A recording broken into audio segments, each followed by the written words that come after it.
Magluluto tayo ng pork steak. Ito, pinirito ko na yung baboy.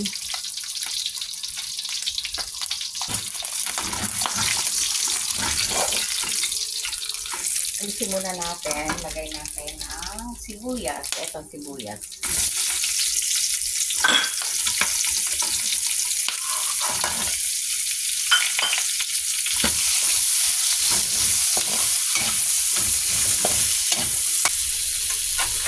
Yan, luto na yung sibuyas. Lagyan natin ng konting toyo.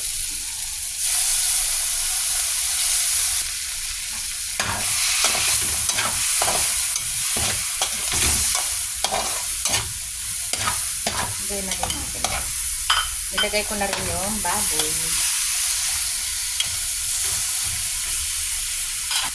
Lagyan natin konting tubig. Saka ito na yung kalamansing napiga ko. Lutuin muna natin. Yan, luto na yung pork steak.